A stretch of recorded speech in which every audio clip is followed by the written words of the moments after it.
Hard hitting vlog. सुना है उनके अश्कों से बुझी है प्यास सहरा की, जो कहते थे कि पत्थर हैं हमें रोना नहीं आता।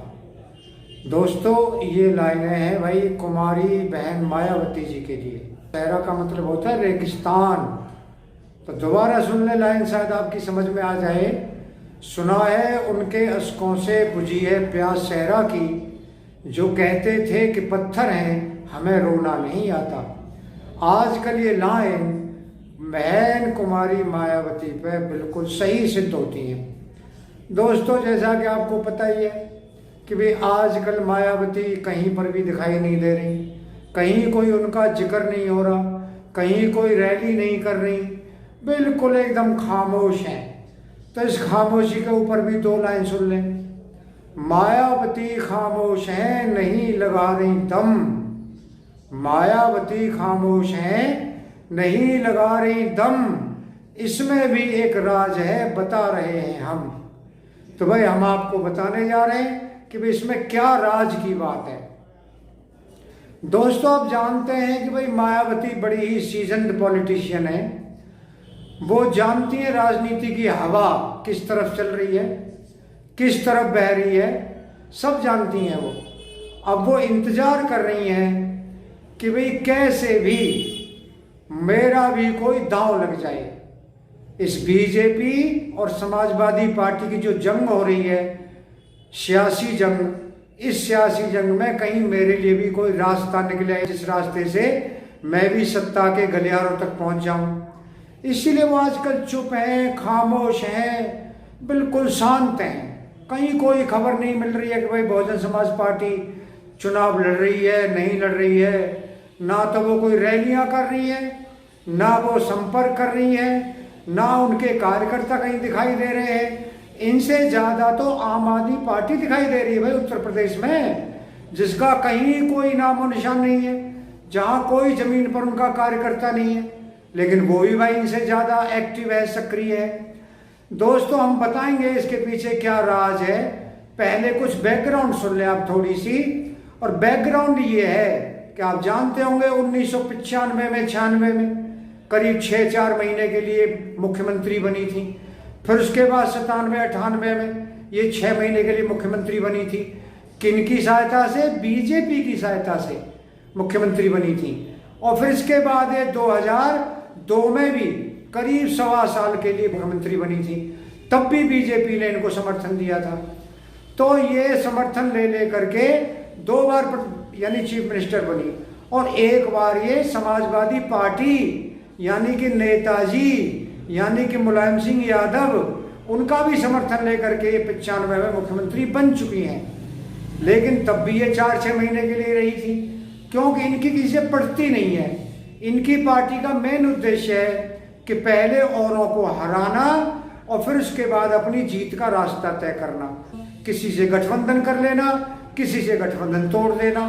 कांग्रेस से गठबंधन इन्होंने किया, समाजवादी पार्टी से इन्होंने गठबंधन किया, बीजेपी से इन्होंने गठबंधन किया, और वही तीनों बार इन्होंने किसी को समर्थन नहीं दिया। इन्हीं का समर्थन लेकर के ये मुख्यमंत्री बनी और मुख्यमंत्री के पद पर रही।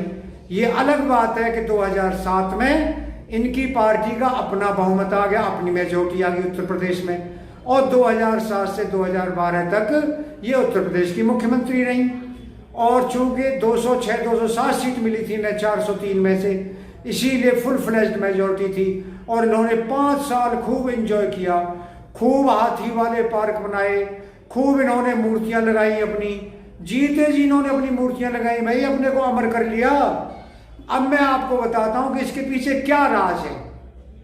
कि मायावती खामोश हैं नहीं लगा रही दम, इसमें भी कोई राज है बता रहे हैं हम।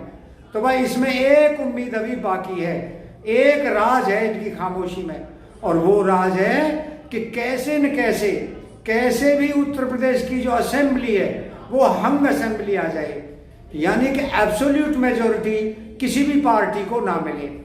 202 सीटें किसी पार्टी को ना मिले, या तो बीजेपी 10-15 सीट कम रह जाए, या समाजवादी पार्टी 10-15 सीटें कम रह जाए। और आप जानते हैं कि भाई दोनों से इनका यूं भी है, सांपनाथ और नागनाथ भी हैं, और भाई भाई भाई भी हैं। लालजी टंडन से कैसे भाई का रिश्ता था इनका, कैसे राखी बांधने जाती थी हर साल। तो आप जानते हैं कैसे भाई डिम्पल यादव ने इनके पैरों को छुआ था जब 2019 में समाजवादी पार्टी से गठबंधन था, और भाई बीजेपी को धराशायी करने की इन दोनों ने ठान ली थी। लेकिन बावजूद भी इसके ये भाई बीजेपी का कुछ नहीं कर पाए। बीजेपी तब भी 62-63 सीटें लेकर के उत्तर प्रदेश में भाई उन्होंने अपना परचम फहरा दिया था। अब मैं बताता हूं उस राज की बात को कि आखिर इसके पीछे क्या राज है। राज यही है, जैसा कि मैंने आपको इशारा दिया है अभी, कि भाई हंग असेंबली आ जाए। अगर मान लो समाजवादी पार्टी की सीटें 200 नहीं पहुंच पाती और वो 160, 70, 80 पर रह जाते हैं, उसी तरह बीजेपी भी इसी आंकड़े पर रह जाती है और इनकी 15, 20, 30 सीट आ जाती हैं, जो कि आती हैं इनकी। भाई 2017 के चुनावों में भी इनकी 22 सीटें आई थी। तो ये सोच रही है कि अगर हंग असेंबली आ जाती है तो मेरा भी दांव लग जाएगा, और भाई समाजवादी पार्टी के सहयोग से या फिर बीजेपी के सहयोग से मुझे भी भाई 5-7 महीने या 3-3 साल का कोई जुगाड़ करके मैं दोबारा से भी मुख्यमंत्री बन सकती हूँ। भाई इस तरह से ये खामोश हैं, बिल्कुल शांत हैं। भाई समाजवादी पार्टी के खिलाफ कोई इन्होंने देखा हो, आपने कुछ बयान सुना हो, आपने कोई ट्वीट देखा हो, आपने कोई मीडिया पर इनकी बाइट देखी हो, कोई बाइट देखी हो, बीजेपी के बारे में कुछ भी सुना हो इनके मुंह से आपने, तो ये इसीलिए चुप हैं कि भाई ऐसी कोई जुगाड़ बने जिससे कि हंग असेंबली आए और मेरा भी बीच में दांव लग जाए।